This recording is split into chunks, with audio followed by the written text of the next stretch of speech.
Hello everybody, welcome to a new video. So today I thought I would do a get to know me. So I can start off with that I love Taylor Swift, and I really started listening to her when the All Too Well 10 minutes version came out. So around Red, Taylor's version is when I really started listening to her, because I think it was, getting really highlighted about Taylor's version. So then I started listening more, and I was like, then I got like shocked from me, like, oh, these songs were Taylor Swift songs. Like, I know I didn't really know that Better Revenge. I'd heard it, but and also Nobody No Crime. Those two. Didn't really know those were Taylor Swift. So then I got shocked and was like, oh, this is Taylor Swift. I've always liked these songs, too. So, but I knew always that songs like, Love Story, Love Story. I knew in 1989 because Shake It Off. Okay, so my favorite. I've always been a 1989 girly until almost. I'm a bit unsure now, but I was always a 1989 girly until Taylor's version, and I was a bit confused. I was just like, maybe I prefer Midnights, but then I was like, nah, 1989. Because I had I really started listening with Midnights, and the selection became, I really listened to it. So when Tortured Poets Department came out, and I was just like, yeah, I love that album, and I think I have most songs that I like on the album. So in that way, I'm a Tortured Poets Department girly.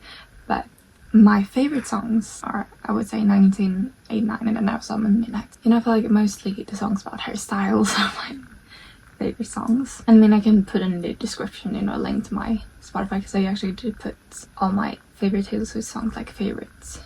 Not favorite, but ones I like the most, because she has very, very many songs. I think it was 255. So I think I have like maybe 24. I think it's 24 songs out of 255. So that's actually quite small down of maybe it was like I had to pick. I really tried to pick my favorites.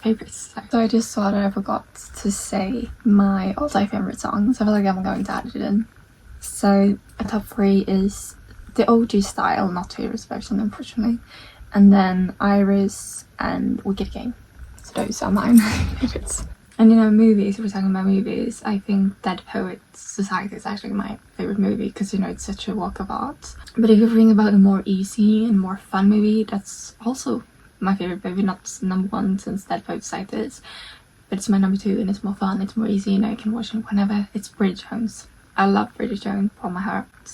And yeah, I loved the first and second movie. The third I wasn't that big a fan of it. And then now I'm a bit scared for the 4th one. But it's probably going to be good. I saw that Leo Woodall, wasn't it? Hope if you pronounce his name that right. From One Day. I loved One Day series. I actually skipped that point, but the One Day series, that was one of the series that changed, in a way my life. Slightly. But it was just very changing for me, change perspective. And just I was just remembering watching it, I was like, I don't want to end up like Emma. That almost like the tragedy of One Day. I do not want to spoil it, so I just say the tragedy of One Day, and if you watch it then you will understand. So they just have that in it, and that was it really, the thinking of One Day, I was last March, or not March, the end, and then in March I was just trying to prevent. And also one series that did change my life, but not really in the same changing life as life philosophy, not in that way, but The Spanish Princess, because I was just I was enamored by Catherine Henry VIII and Catherine of Aragon, and that really put my interest in the Tudors, because I had watched Reign from before that, Mary Stuart, and then watching The Spanish Princess, and then I just got to the whole the Tudors, Renaissance, and late medieval times, and now I'm reading history. And I feel that was the start of it for me, being okay, but I do really like this, and I liked history always when I was young, and always when I found something out about history I always got to tell someone. That was my whole, Another fun fact to get to know me, I guess, is I can understand 5 languages, and then I have language I can understand slightly of, I can understand slightly of German. I can sometimes understand German and sometimes not. So it's a little bit, not much. And then a little bit of Russian as well. I can understand a little bit, not really much, but a little bit. So I have those languages too. but I have 5 I can understand almost fluently, because some I'm just like, you know, sometimes some words you don't really fully get. I feel like that can happen with my own language, which is Swedish. So, and then I've recently found my signature fragrance. Took me long, but now I have it. And it's the Rabanne Million Golds. I just feel like, you know, that's a good to know, because I feel like fragrances, someone's music taste, their fragrance, because, you know, your fragrance is like the statement, you know, it says when you walk into a room, people will smell you. Fragrance. Now it's like I'm starting making it sound weird, but you know, it's fragrance.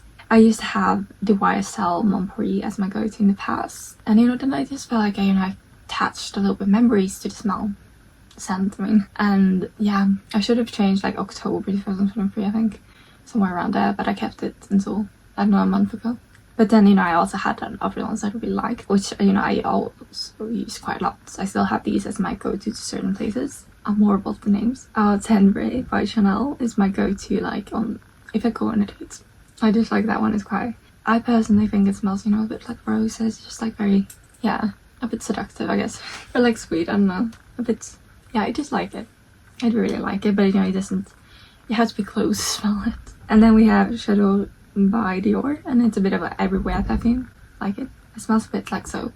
I do like it. And then we have Sur de Lagoon by Hermes. I love that one.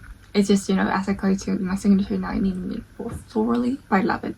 God, now I have some blank in my head. I don't remember the scent. It's Lily. That's the thing was, I don't know if it was Lily of the Valley or just Lily. Yeah, I don't know. And that's like suitable more for work or going out, I would say. And then I have Boss Orange by Hugo Boss, and I say also like we go out to maybe watch ballet. And then Girls Can Say Anything by Cedric Voltaire. And that's, I feel like it's a little bit vanilla, and you know, I really like it. You know, it isn't just me, you know, it isn't like that I'm just like, I love this scent, this is my scent, you know. But it's really nice, and I can wear it everywhere, and I just really like it. But it's just not really, you know, it isn't just like that scent for me. It is just my go-to. So, you know, in conclusion, if you look at all the scents, white floral perfumes is what I love. Okay, so that's a little bit on getting to know me. So thank you so much for watching this video, and goodbye.